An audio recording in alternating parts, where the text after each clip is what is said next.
Rejoignent.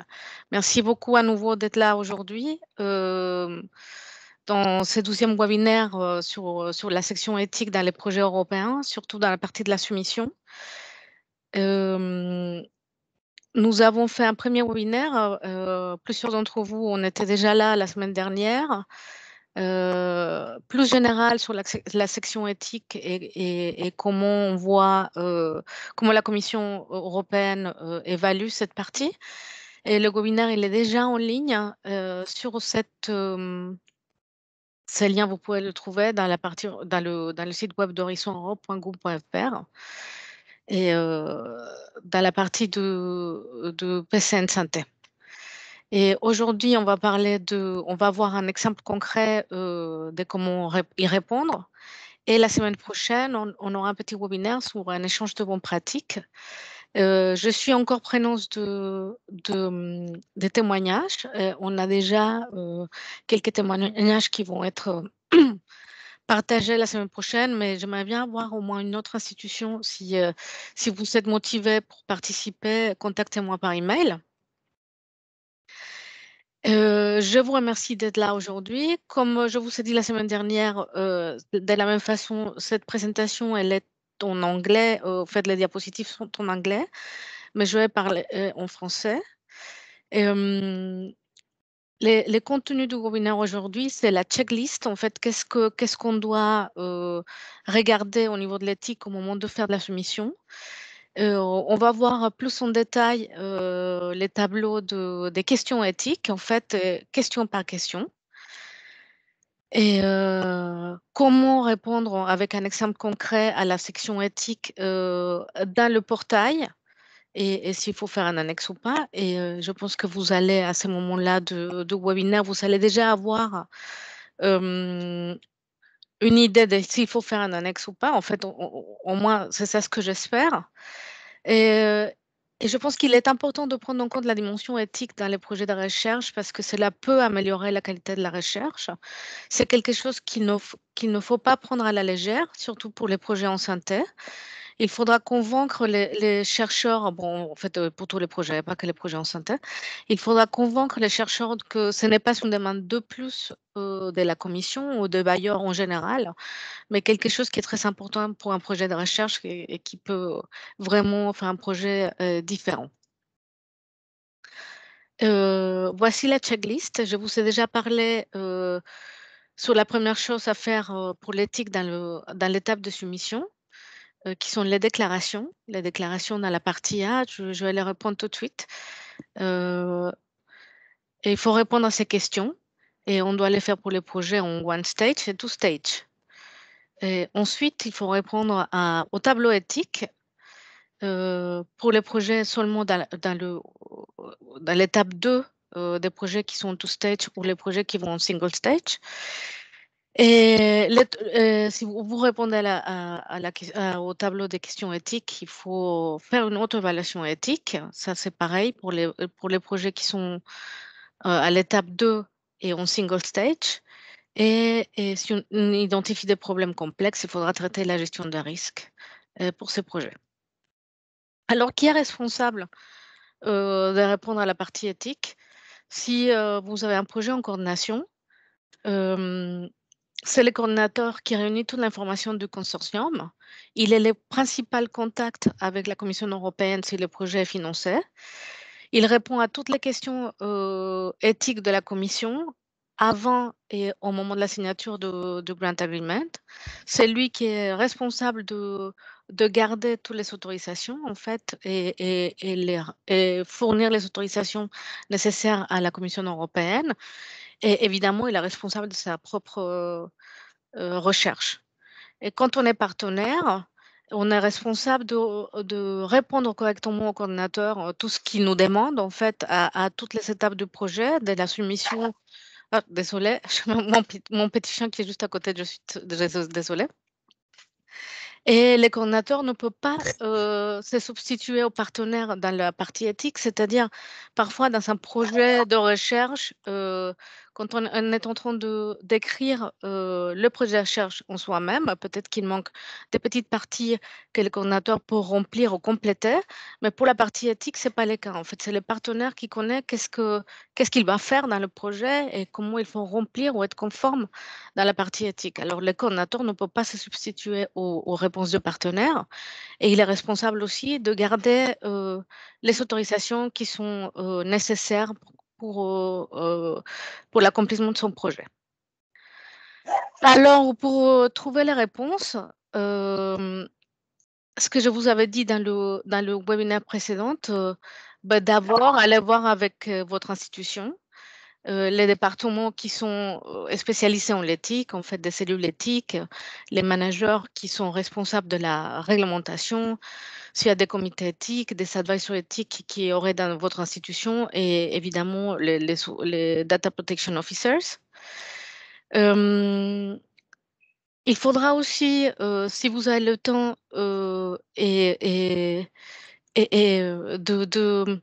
de lire, hein, comme je vous ai dit dans le webinaire précédent, le guide qui était fait par la Commission européenne sur comment remplir l'autoévaluation éthique, qui est très complet et qui a tous les aspects du projet, qui vous donne des conseils de comment y répondre. Et, si vous identifiez dans votre projet des problématiques éthiques qui sont complexes ou sérieuses ou qui sont importantes, le conseil est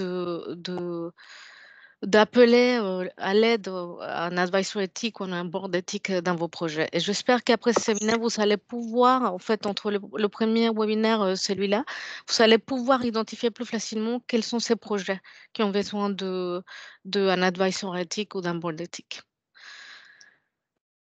Un petit rappel sur la question, les déclarations des applicants. En fait, comme je vous ai dit la semaine dernière, il y a une question concernant l'intégrité scientifique qui doit être répondue dans la partie administrative.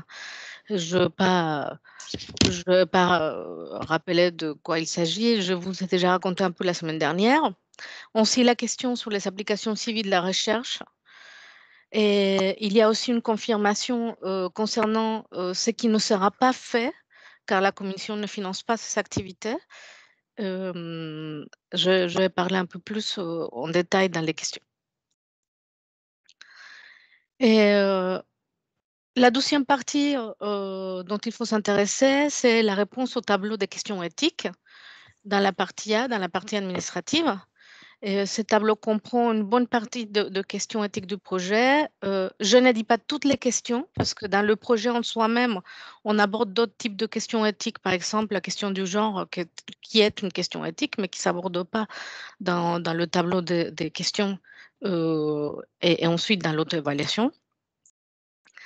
Et il faut se rappeler que si vous répondez oui à une de ces questions, il faudra expliquer plus en détail pourquoi vous avez répondu oui.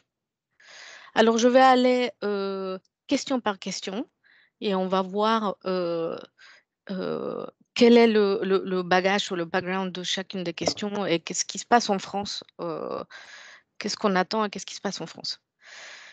La première question est la question qui est concernant les cellules souches et les embryons humains.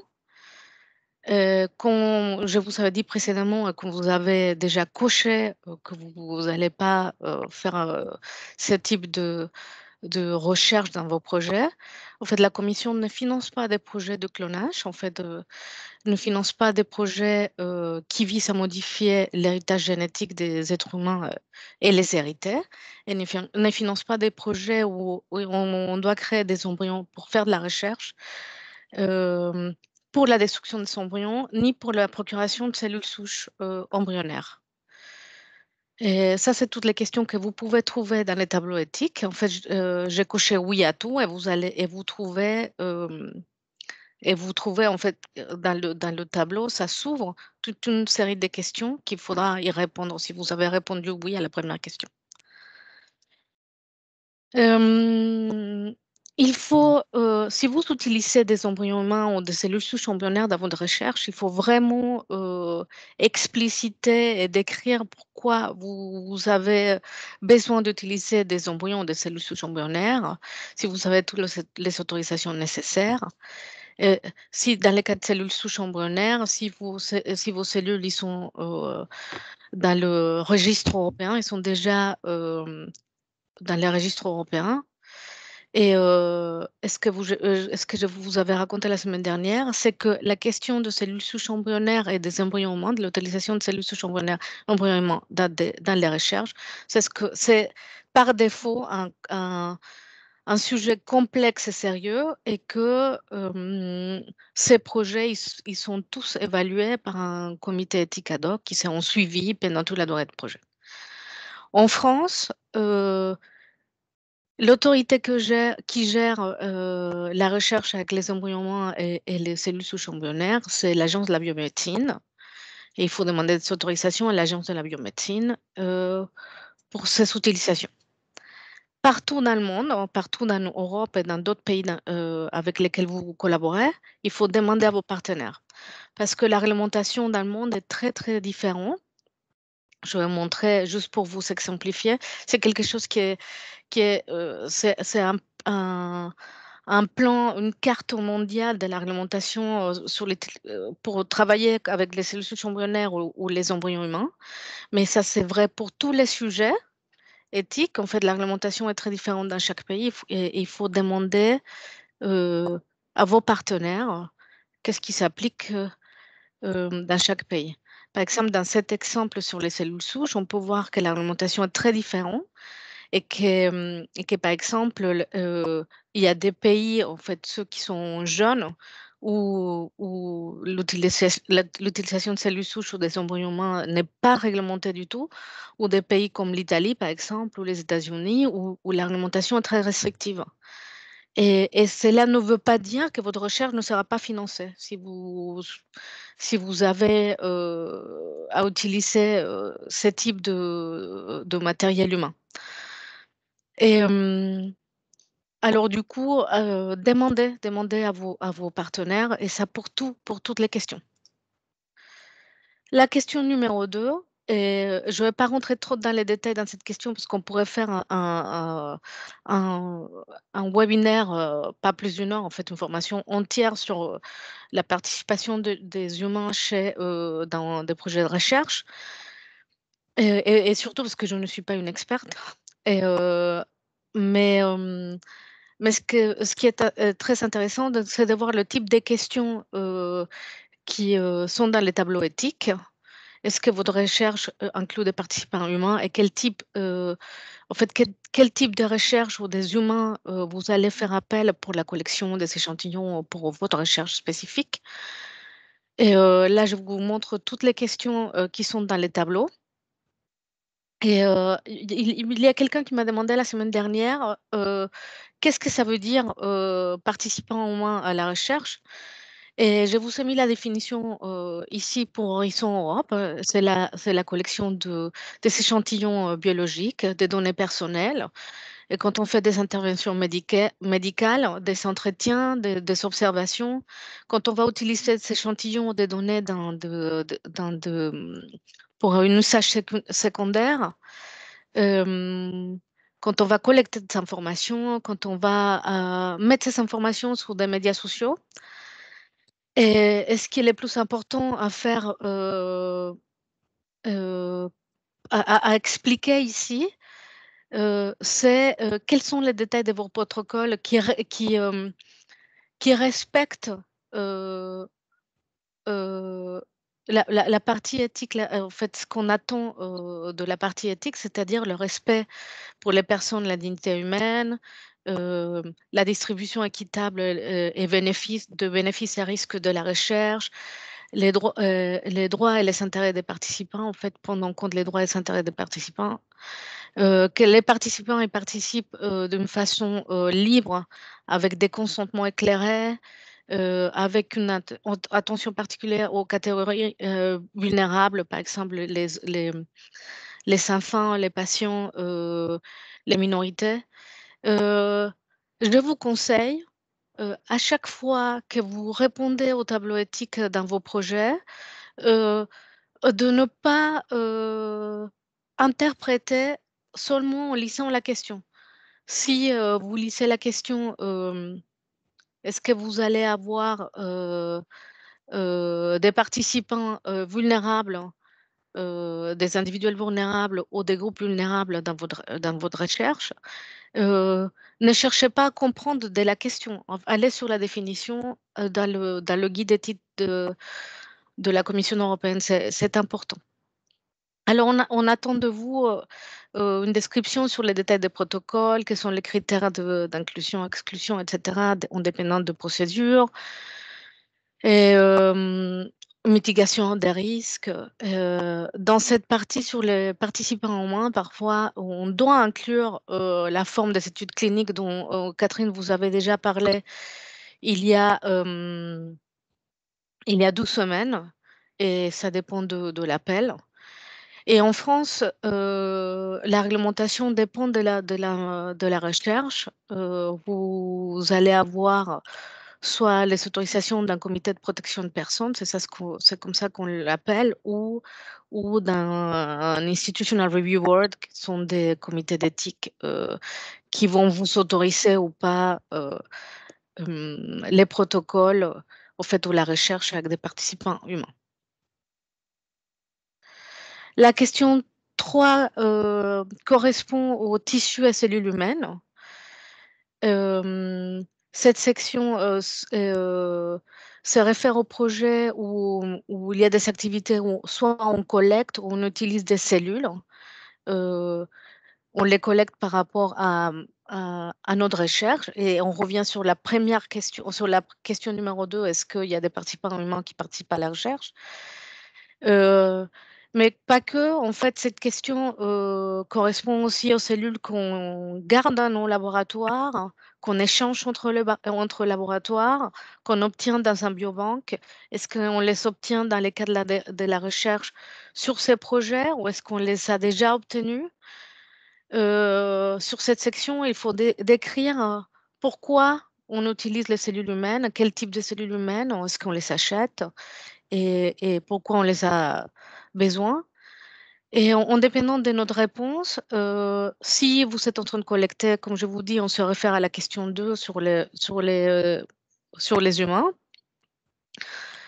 et heu et si on les achète ou si on les garde chez nous ou si on les détruit dans nos laboratoires, heu, ou si on les importe ou exporte quelque part dans un autre laboratoire, il y a des règles très spécifiques qui sont régies par le code de la santé publique et en dépendant de si on stocke ou pas, les cellules, on fait une déclaration au ministère, mais ça c'est fait par l'institution. Est-ce qu'il faut signer des contrats de collaboration, en fait, ou des transfer agreements entre les laboratoires? Bah, ça va dépendre de votre question, de votre réponse aux questions sur l'utilisation de cellules.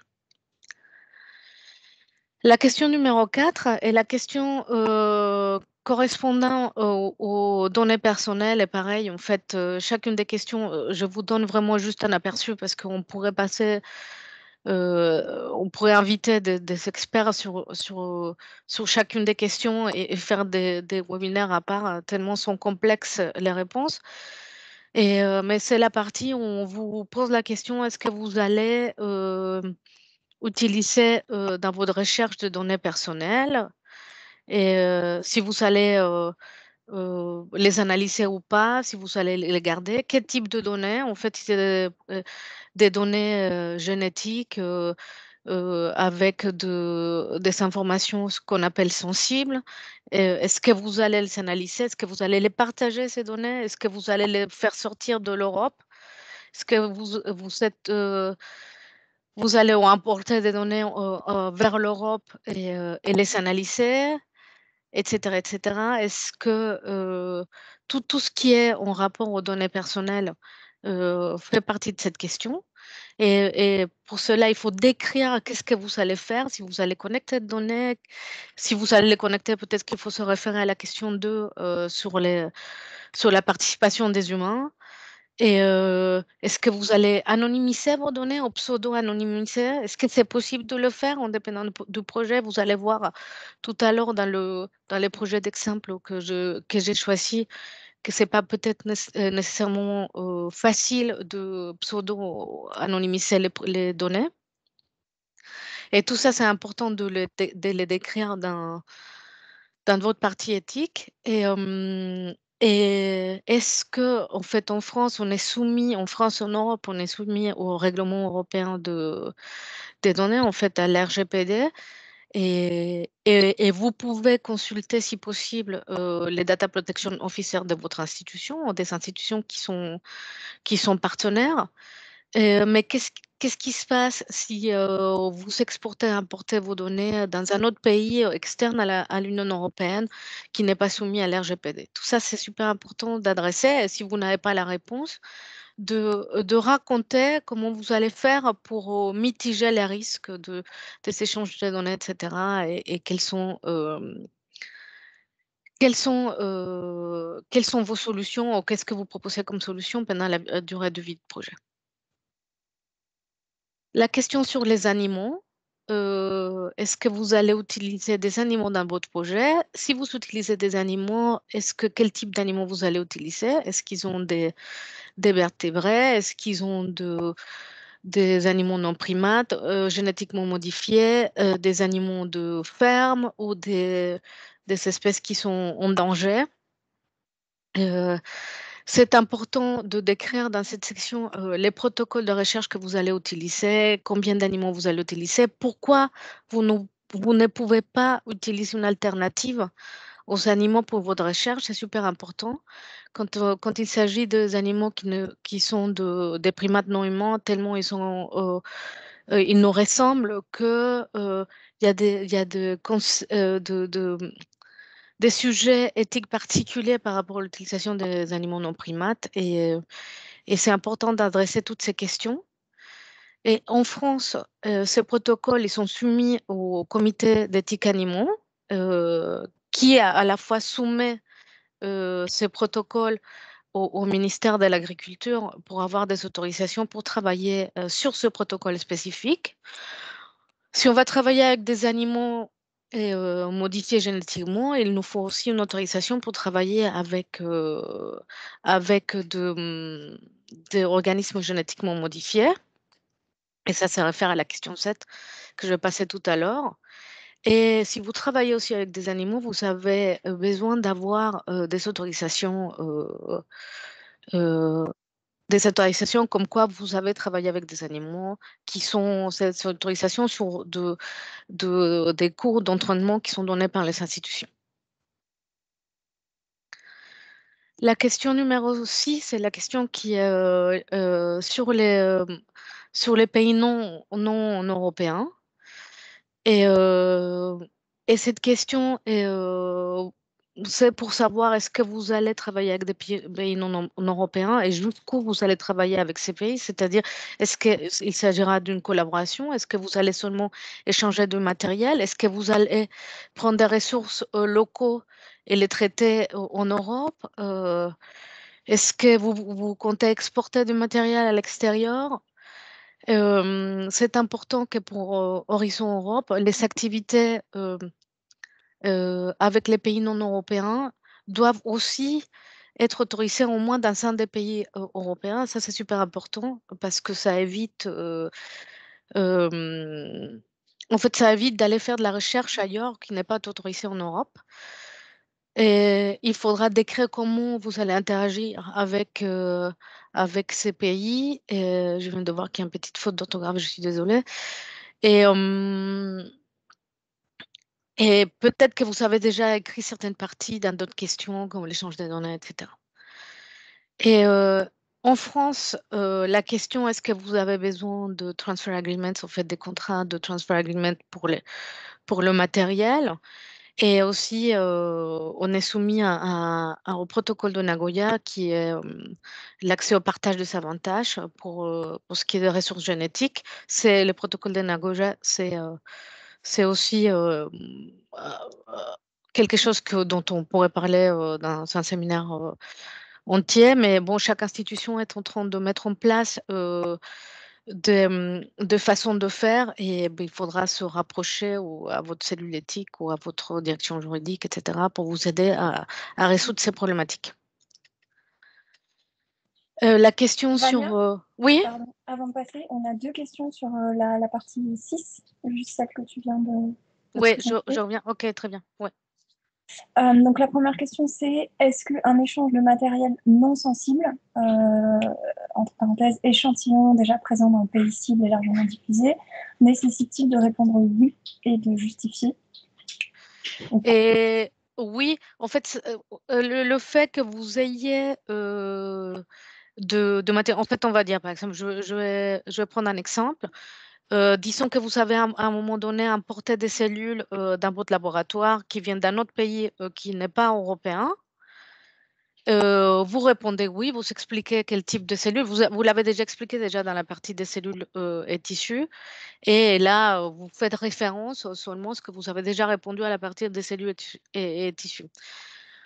Normalement, si vous avez ces cellules dans votre laboratoire, depuis un moment, sûrement vous avez signé à un moment donné dans l'importation un MTA avec ces pays qui est non européen. Et, et vous savez sûrement aussi déclarer au ministère que vous avez les cellules stockées dans votre laboratoire, si c'est le cas. Merci. Et il y a une autre question sur comment considère-t-on les pays associés? Suisse, Grande-Bretagne, Norvège. Alors la Suisse n'est plus associée au passage.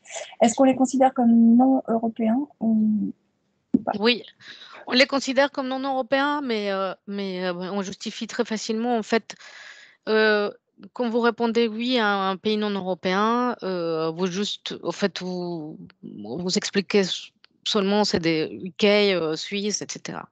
En fait, il n'y a pas il y a pas des grands enjeux avec ces pays associés, mais il faut quand même dire oui hein, aux non européens. Merci, pas d'autres questions. Merci. Alors, je vais passer sur la question 7, qui est la question sur l'environnement synthèse sur Terre. Et, c'est une section qui concerne pas seulement l'environnement extérieur, mais aussi les laboratoires qui sont utilisés, comment on utilise, en fait, il y a des politiques institutionnelles mises en place pour les déchets biologiques, les déchets chimiques, comment les personnes se protègent-ils quand ils travaillent dans un laboratoire, par exemple au niveau P3 ou P2, etc. Si on travaille avec de la radioactivité, si on travaille dans le champ en train de collecter des échantillons de l'environnement, etc. Et tout ça, il faut le décrire dans cette section. Dans cette section aussi, on parle des organismes en fait génétiquement modifiés parce que normalement, quand on demande une autorisation pour manipuler des organismes génétiquement modifiés, ça veut dire qu'on a dans nos mains des vecteurs pour modifier ces organismes et que ces vecteurs, ils s'utilisent dans un laboratoire qui est sûrement au P2, au P3, fait en dépendant, etc., etc. Et tout ça, c'est traité dans cette section. Et c'est pour la même raison que je vous avais dit la semaine dernière que je crois que pour les projets de santé, pratiquement, il y a au moins cette question où on coche oui à une des questions. Mais bon, pas nécessairement, par exemple, sur un projet qui est 100% computationnel. Mais bon, en fait, je pense qu'au moins, cette question, il faudra répondre oui. Mais bon, il ne faut pas chercher midi à 14h. Hein. Et c'est là où est-ce qu'on attend en France. En fait, en France, qu'on a l'autorisation des ministères pour utiliser des organismes génétiquement modifiés qui est demandé par la Commission européenne. On a les classifications des laboratoires et comment les déchets ils sont traités dans nos institutions. Et tout ça, c'est quelque chose qui est demandé par la Commission européenne quand on répond oui à une de ces questions. Et je vous ai parlé de la question sur l'intelligence artificielle la semaine dernière, qui est une question nouvelle et où il faut vraiment traiter la partie de comment on va processer l'activité, comment ça va se déployer l'intelligence artificielle dans notre projet. Et comme il n'y a pas de réglementation proprement sur l'intelligence artificielle, mais que des recommandations, c'est recommandé, en fait, en dépendant évidemment de jusqu'où vous allez dans vos projets sur l'intelligence artificielle, c'est recommandé de demander un advisor éthique de vous aider dans le suivi de cette question pendant la durée du projet ou d'un board éthique externe avec l'expertise appropriée. En fait, et ce qu'on appelle des technologies nouvelles. Et, euh, et c'est quelque chose qui peut être très important pour votre projet, pour la suivi de votre projet. Ça, c'est juste la diapo que j'ai pris la semaine dernière sur l'intelligence artificielle.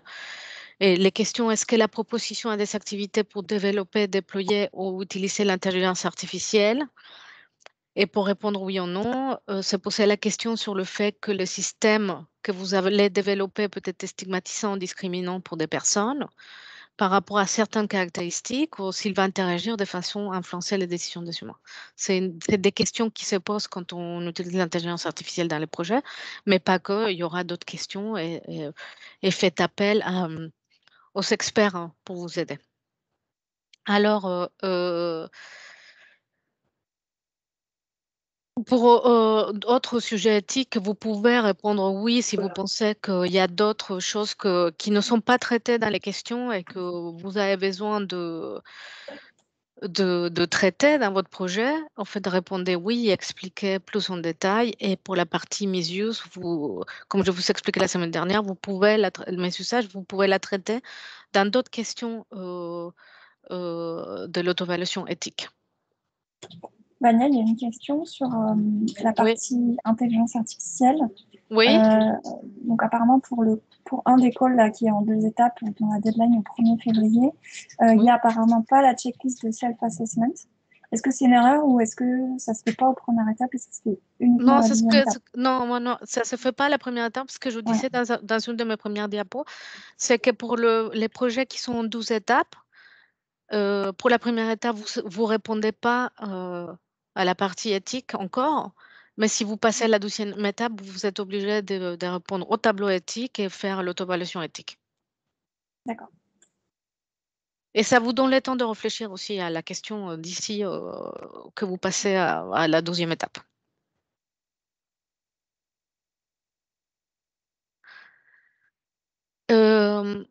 Alors sur la partie, en fait, je vais peut-être sauter cette partie parce qu'il y a un exemple plus concret en fait tout de suite. Là, on parle de l'éthique. En fait, sur la partie A de la proposal, il y a la partie d'auto-évaluation éthique où on va parler de l'éthique et à la partie où on va parler de la réglementation. Je vous ai mis des exemples de phrases de comment traiter cette partie parce que c'est un résumé vraiment de ce que vous allez faire dans votre projet. Alors, j'ai pris un exemple d'un projet d'un Cordis, qui est un projet sur une thérapie cellulaire, une nouvelle thérapie cellulaire à partir de cellules souches pluripotentes induites qui vont être différenciées dans des cellules, dans des hépatocytes humains qui vont être modifiés. En fait, je vous ai mis en gras, c'est même pas la peine que vous lisiez tous les textes. Ce qui est important, c'est que je vous ai mis en gras les choses qui sont intéressantes au niveau éthique. En fait, ce qu'il faut répondre. On voit déjà du résumé du projet qu'il y a des thérapies cellulaires, qu'il y aura des cellules qui seront impliquées dans les projets. Euh, des hépatocytes qui seront corrigés génétiquement, c'est-à-dire il y aura sûrement de l'utilisation soit des organismes génétiquement modifiés ou des vecteurs. Quand on parle d'un assessment préclinique, il y aura sûrement des animaux, des cellules souches pluripotentes, des cellules souches humaines. Vous pouvez voir, en fait, dès le résumé de votre projet, sans lire tous les détails, quels sont les enjeux éthiques déjà qui se présentent de patients, des cellules des patients. C'est-à-dire, il y aura sûrement une collecte de cellules des patients, etc. Vous pouvez déjà voir des résumés des projets. Certaines choses qui se présentent. Ces projets, je ne les connais pas. Enfin, je l'ai pris au hasard parce qu'il y avait des cellules souches, etc. Mais juste, on va essayer de répondre ensemble à certaines questions sur la partie éthique avec ces éléments seulement. Et on va imaginer quelques autres éléments. Alors, pour les questions du tableau éthique, il n'y a pas de cellules souches embryonnaires humains. Il y a des cellules souches induites à la pluripotence, mais qui, d'une façon réglementaire, ne sont pas traitées de la même façon. Alors, on va pas cocher oui à cette partie. Il y aura des participants humains parce qu'on a vu qu'il y aura des collectes d'échantillons dans ce projet, des collectes d'échantillons des patients. Des patients, je reviens, désolée, sur cette diapo, des patients sur la maladie des Crigler-Najjar. Des données personnelles, en fait, des cellules ou des tissus humains, parce qu'on va utiliser des cellules de ces hépatocytes de ces patients pour les différencier que des cellules souches embryonnaires-like et les différencier à nouveau dans des hépatocytes modifiés. Des données personnelles, parce que nous allons faire une collecte d'échantillons. Il y aura des animaux. On a vu qu'il y a une partie d'assessment préclinique. Et la partie, et on va répondre oui à la partie de sûreté et de santé et environnement. Il n'y a pas de pays non UE et en fait, désolée parce que je ne me suis pas arrêtée plus que ça ici, parce que cette diapo, elle est hyper chargée et ça ne donne pas beaucoup d'informations. Mais ce qui est important, ou plutôt ça donne beaucoup d'informations, c'est qu'il n'y a que 3 pays européens qui participent à ces projets, la France, l'Espagne et la Belgique. Alors, on répond dans ces projets spécifiques, oui, à la participation des humains si on fait la collecte. Ces patients, ces échantillons viennent de patients qui sont, c'est des patients en fait, c'est-à-dire ils ne sont pas des volontaires non malades. Et c'est des patients, il y aura une intervention. Au fait, on est en train d'imaginer ça parce que ce n'est pas marqué sur le résumé, mais peut-être qu'il y aurait une technique invasive pour faire la collecte des cellules, en fait, de ces patients. On va collecter des échantillons biologiques de ces patients, et ça, on répond oui. Dans ce tableau, dans cet exemple, on va répondre oui aux cellules et tissus qu'on va obtenir dans le cadre de ces projets. Dans cet exemple, on va cocher oui à la partie des données personnelles. Dans cet exemple, on va cocher oui à l'utilisation des animaux vertébrés parce qu'on va utiliser des souris génétiquement modifiées. On va cocher oui à la partie Environmental Health and Safety parce que on va utiliser, en fait, on ne va pas laisser dans la nature les animaux qu'on va utiliser, etc. En fait, on va les traiter d'une façon en fait, comme institutionnelle, en fait, comme l'institution traite les déchets biologiques et les animaux dans des animaleries, etc. Est-ce qu'on va cocher oui à la partie cette activité implique en fait des matériels qui peut blesser en fait des humains. En fait, je ne sais pas comment le traduire exactement, mais ce que je veux dire quand on utilise des déchets biologiques, chimiques, etc. Ce n'est pas anodin en fait. Il y a une façon de le faire. On va coucher oui aussi.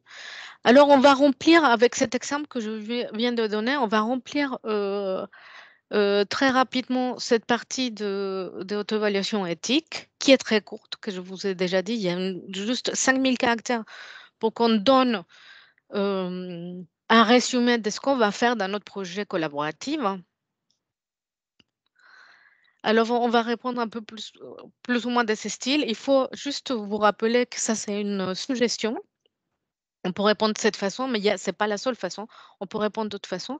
Mais ce qui est important, c'est qu'on arrive à donner l'information globale de ce qu'on va faire avec notre projet, en fait, des problématiques éthiques qu'on va traiter dans notre projet. Alors, on peut commencer en disant, on a identifié dans ces projets les sujets éthiques suivantes. On va travailler avec des participants humains et par exemple l'Espagne, on va faire la collection des échantillons humains de cette façon pour telle ou telle intervention. En fait, je n'ai pas complété les phrases, mais vous pouvez aller décrire l'implication du consortium sur la participation des sujets humains dans votre recherche dans une seule phrase. Ensuite, vous allez utiliser des tissus et des cellules humaines et à nouveau, dans une seule phrase, vous pouvez aller plus loin dans la description de ce que vous allez faire. Dans ces cas-là, quels sont les partenaires qui vont travailler avec les hépatocytes des patients des Crigler-Najjar qui vont les différencier, ensuite les redifférencier. On peut parler des données personnelles, si tous les partenaires vont utiliser ces données personnelles, quel type de données personnelles, mais en fait, très succinctement, parce que 5000 caractères, c'est vraiment pas beaucoup. En fait, je pense que de ce que je vous écris ici, il y a un peu plus de 1000 caractères. En fait, 5000 caractères pour un projet collaboratif ou pour un projet qui a des problématiques très complexes, c'est très difficile. Alors, moi, je vous propose cette solution par sujet de recherche ou par sujet éthique, de décrire un peu plus loin, mais vous pouvez aussi décider de le faire par pays participant et l'Espagne va travailler sur ça, ça, ça, ça, la France sur ça, ça, ça, la Belgique sur ça, ça, ça. Bon, c'est à vous de décider comment ça peut mieux marcher. Dans cette résumé, mais il faut que la personne qui lise cette partie soit capable de comprendre, avoir un overview, une vue d'ensemble de ce que vous allez faire dans votre projet au niveau TIC. Et pour la partie principe d'argumentation, il faut aussi un résumé, en fait, parce qu'on a une place de 5000 caractères de la même façon. Et pour l'exemple que je viens de vous présenter sur les cellules des hépatocytes des Crigler-Najjar, Crigler-Najjar, et vous pouvez, pareil par sujet, dire hein, pour cette recherche, nous avons obtenu l'autorisation de les autorités espagnol pour la participation dans la recherche humaine. Vous n'avez pas besoin, et je vous conseille de ne pas le faire si vous ne connaissez pas, vous n'avez pas besoin de faire une liste des directives, des lois, etc., etc., si vous ne les connaissez pas. Si vous les connaissez, tant mieux, vous pouvez le faire. Mais j'ai déjà vu des chercheurs qui font des copy-paste euh, des, des, des parties éthiques anciennes, des projets anciens, où ils copient une directive, le nom d'une directive, qui ne correspond plus du tout à l'actualité. Et en fait, c'est pas sérieux de faire ça parce que les personnes qui sont en train de lire se rendent compte que, bon, en fait, c'est une façon de ne pas prendre au sérieux. Je vous conseille, si vous ne connaissez pas, de ne pas le faire ou de demander évidemment à vos institutions, cellules éthiques, etc., les experts, de vous dire quelle est la réglementation qu'il faut lister ici. Ce que je vous dis à nouveau, et j'insiste, c'est que ça, c'est une façon de faire, mais il y a d'autres possibilités de répondre à ces sections. Et l'important, c'est de montrer que vous savez qu'il y a des réglementations à remplir au moment de faire votre recherche et Et il faut être conscient qu'il faut avoir toute cette autorisation, toutes ces parties réglementaires avant que vous commencez la recherche. Et oui, ça, c'est juste pour vous dire que c'est un exemple complètement de fiction et qu'il faut vraiment aller chercher plus loin si vous voulez mettre de noms des directives et des choses comme ça.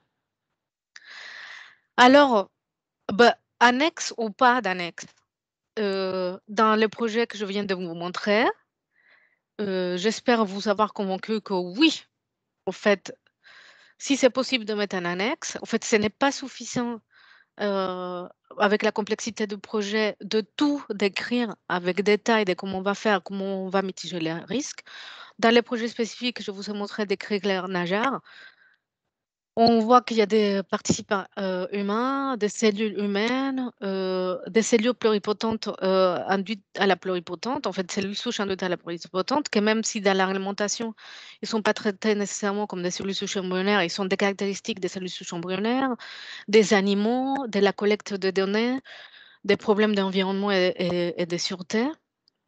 Alors, oui, je pense que c'est une bonne idée d'ajouter un annexe éthique à ces projets et au projet de l'exemple et qui donnera plus des éléments aux évaluateurs éthiques. Est-ce que nous avons besoin d'un advisor éthique ou d'un board éthique pour ce projet? Dès le départ, constituer un board ou demander de l'aide à un advisor éthique, je recommanderais au moins la participation d'un advisor éthique et en conséquence, je mettrai un budget en place pour pouvoir faire appel à cet advisor éthique. Alors, à nouveau, je vous conseille vraiment vivement de lire, si vous êtes intéressé pour ces sujets, le guide éthique de la commission. Demandez à votre institution. En fait, c'est ma diapo de conclusion pour ce webinaire. Pour le projet qui sont vraiment en dimension éthique, et j'espère vous avoir convaincu que ce n'est pas si difficile d'identifier dès le départ quels sont les projets qui sont des dimensions éthiques particulières, alors il faut considérer demander de l'aide à un advisor éthique ou un board éthique pour le suivi des problématiques éthiques. Quelque chose qui est très important que je vous ai déjà dit dans mon webinaire précédent, mais convaincre les chercheurs de vous aider à mieux répondre à cette partie. Parce que le mieux qu'on répond, le plus facile ça sera pour le futur de notre projet, tant au niveau de la signature de grant agreement, en fait, avant ou après la signature de grant agreement, si le projet est financé, et aussi pour l'évaluation. Est-ce que, en fait, ça serait l'idéal d'aller vers ce qu'on appelle l'éthique par design, c'est-à-dire commencer à réfléchir à l'éthique dès le départ de la constitution de notre projet, quand on sait on va déjà postuler à ce type d'appel et ça serait l'idéal. En fait, ça se fait pas beaucoup. Mais moi, j'en suis sûre que c'est un atout pour les projets. Pour les projets.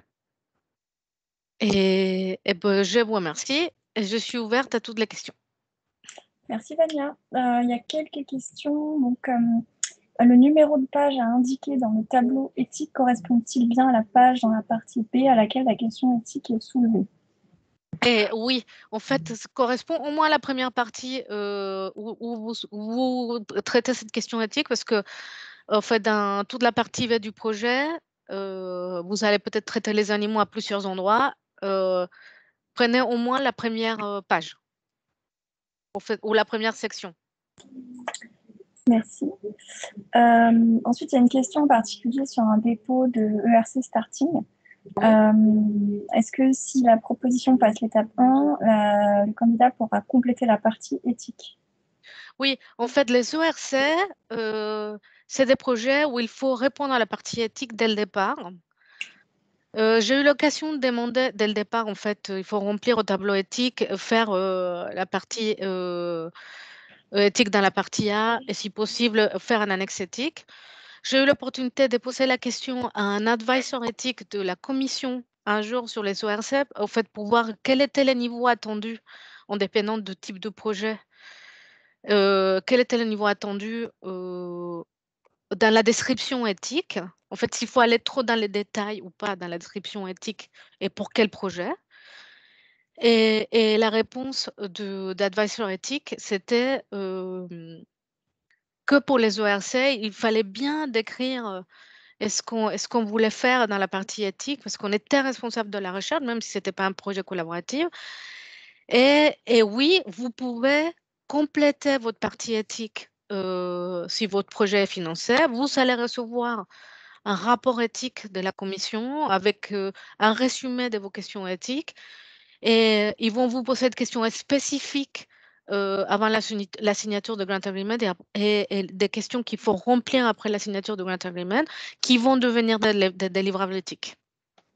D'accord, mais il n'y a pas possibilité de revenir sur son dossier entre l'étape 1 et l'étape 2. Une fois que le dossier est envoyé, ça sera examiné tel quel. Oui, c'est ça, ça sera examiné tel quel. D'accord, merci. On a une autre question. Qui sont les conseillers éthiques pouvant être rémunérés? La question, c'est s'ils doivent être rémunérés. Est-ce qu'ils peuvent, peut-être que la personne qui a posé la question peut compléter à l'oral. Ça serait plus simple. On va activer votre micro. Oui, bonjour à tout le monde. Ça rejoint la présentation, la fin de la présentation et l'advisor éthique. Donc, je voulais savoir, est-ce qu'il y a des contacts pour connaître ces conseillers éthiques du coup, puisqu'il est possible qu'ils soient financés? Oui, en fait, il faut vraiment se rapprocher aux institutions. Il n'y a pas une liste, en fait, je ne connais pas un annuaire d'advisor éthique et encore moins par sujet éthique. Si vous avez des problématiques, en fait, soit contactez votre institution ou contactez un de vos partenaires pour voir s'il connaît un advisor éthique qui travaille déjà avec la Commission européenne. En fait, il y en a qui sont connus et qui bougent de projet en projet, on va dire comme ça. Donc, il y a des personnes qui travaillent déjà habituellement avec la Commission avec les projets européenne. européens, oui, c'est ça, avec la Commission européenne, qui connaissent les demandes, exactement ce qu'ils demandent, qui sont des évaluateurs, des experts évaluateurs parfois pour la Commission, et qui peuvent être des advisors externes. Nous, en fait, un évaluateur éthique de la Commission européenne dans les projets dans lesquels j'aidais en montage et suivi, etc., il nous a été conseillé de les rémunérer parce que là, en fait, l'effort qu'ils fournissent, il est vraiment assez conséquent. Et ils font des rapports. En fait, la commission demande des rapports des conseillers éthiques ou des boards éthiques et il nous a été conseillé de les rémunérer. En fait, ce n'est pas des grands montants, mais quand même les considérer dans les budgets. Et ensuite, en fait, je ne sais pas si on pourrait, peut-être contre nous, en fait, comme RHE et participants à ces webinaires, on pourrait faire une liste de conseillers éthiques européens, déjà, si on connaît dans nos institutions. Ce serait bien parce que ce n'est pas évident. Et par thématique aussi. Hein. Oui, ok. Merci. Désolée parce que je n'ai pas de réponse. Mais bon. Ouais.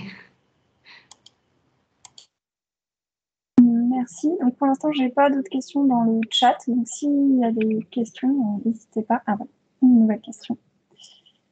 Alors, c'est une question qui concerne uniquement l'INSERM. Donc, je t'invite à contacter l'INSERM.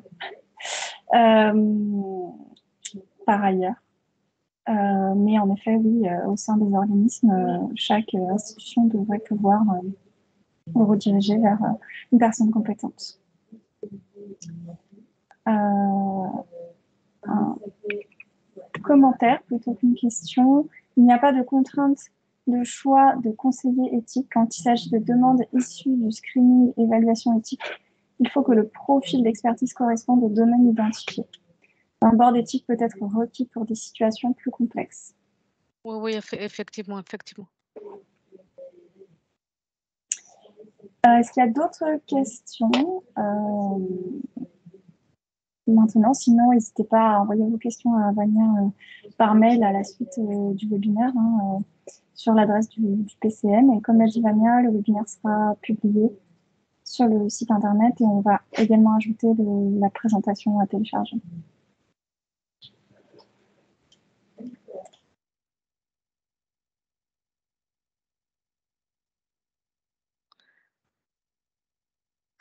Merci tout le monde. Et s'il y a quelqu'un d'entre vous qui vont encore faire un témoignage pour la semaine prochaine,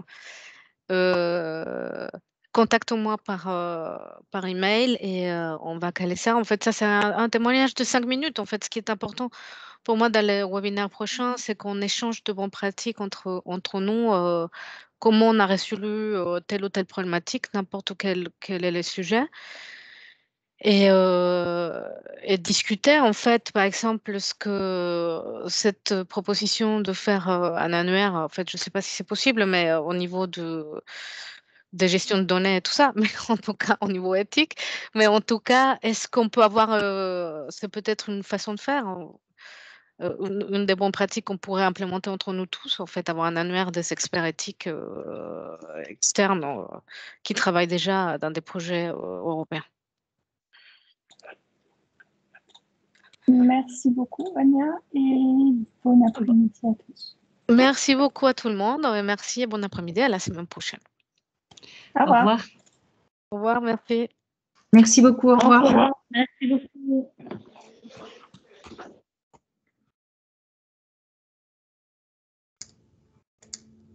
Merci, au revoir.